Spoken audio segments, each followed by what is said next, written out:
Seguramente todos los aquí presentes estamos de acuerdo en que esto no fue la mejor idea de la historia. Pero también que los videojuegos ofrecen múltiples posibilidades de videojuegación, o como lo llamamos en la industria, gameplay. Por ejemplo, mis favoritos son los que están más enfocados a la narrativa e historia. Otros se centran más en ofrecer unas mecánicas más satisfactorias y ágiles. Y luego está Dark Souls, que se centra en causarte traumas de por vida y aún así conseguir que digas: ¡qué puta mierda de juego! No entiendo cómo la gente dice que es tan bueno si no paras de morir. ¿Cómo puede ser que exista esta basura de juego en el que no se te cuenta nada y es frustrante, injusto? Definitivamente el mejor juego de la historia. Todos los videojuegos tienen sus pros y sus contras. Bueno, tú no tienes pros. Pero hay un elemento de diseño que está presente en casi cada uno de ellos, que es que los videojuegos nos brindan espacios de creatividad. Hoy en día, en la gran mayoría de videojuegos se fomenta a que todos tengamos opciones para expresarnos. Al ser un medio artístico, no solo es importante entender la visión que nos quiere ofrecer el equipo de desarrollo, sino que también es igual de importante cómo nosotros usamos los mundos que se nos presentan para interpretar lo que nosotros queramos.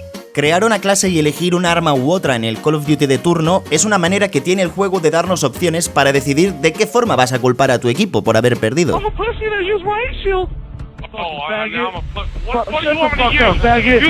Pero también las opciones que escojas dicen mucho de ti.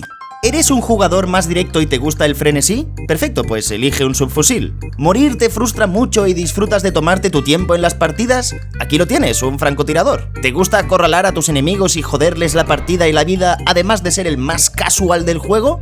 Usa a Timo. Eso tiene que escocer. Hace poco jugué por primera vez a Inscription y me causó...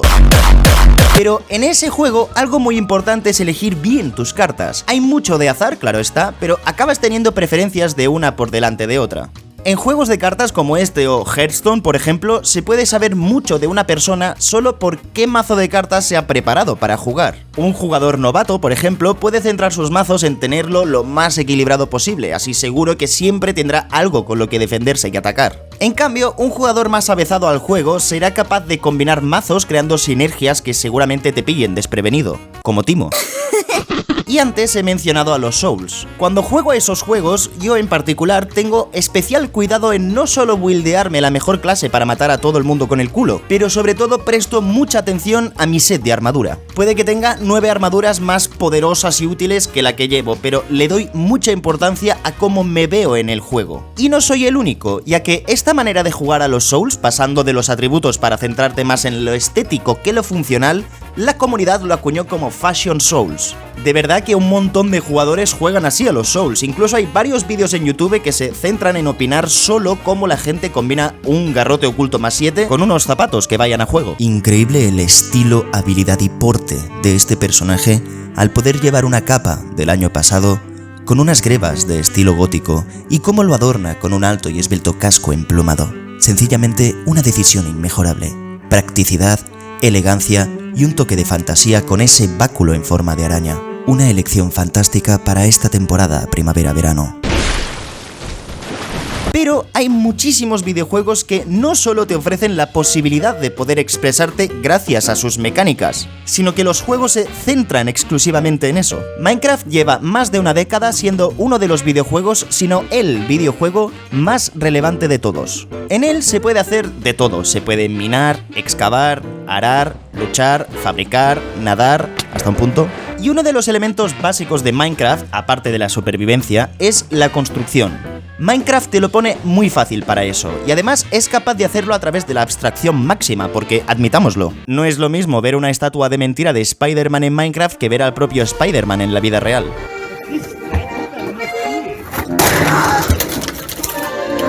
Pero no es solo lo que la gente puede llegar a hacer con el juego base, sino que además que Minecraft sea tan simple de modear, también entra dentro de este espacio de creatividad, porque los que hacen los mods también tienen herramientas externas al juego para crear aún más elementos para que los usuarios se puedan expresar. Minecraft es tan bueno que no exagero si digo que este juego ha creado a más artistas que el Renacimiento.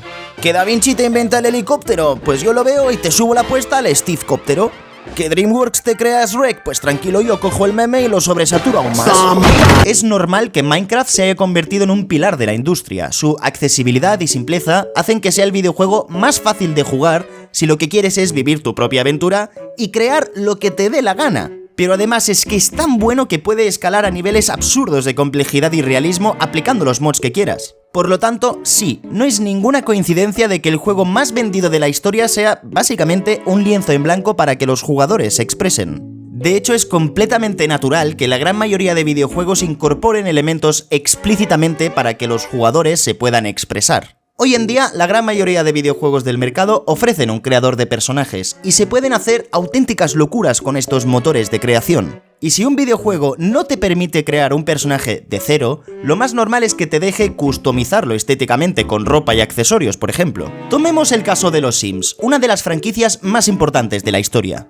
En sus inicios, Will Wright, el creador de la saga, buscaba crear un simulador de vida, así, como tal, como lo oyes. El núcleo del juego no es otro que crear Sims, crearles casas y quitarles las barandillas para que no puedan salir de la piscina y se mueran. Eso es la vida, estás creando vida. Bueno, también la estás quitando. Al fin y al cabo estás jugando a una casa de muñecas virtual. La casa de muñecas más cara de la historia, sí, pero la parte más grande del juego gira en torno a que los usuarios puedan expresarse y crear cosas nuevas. Y no le bastaba con crear un simulador de generaciones de Sims, ni un simulador de creación de ciudades, que luego el bueno de Wright se le fue tanto la olla que dijo: vale, ya he creado 2 obras maestras, la gente puede hacer Gotham City en el SimCity y a Messi en los Sims. ¿Qué tal si hacemos un juego donde creas una forma de vida totalmente nueva y tienes que hacerla crecer de una ameba de protoplasma a ET? O ET.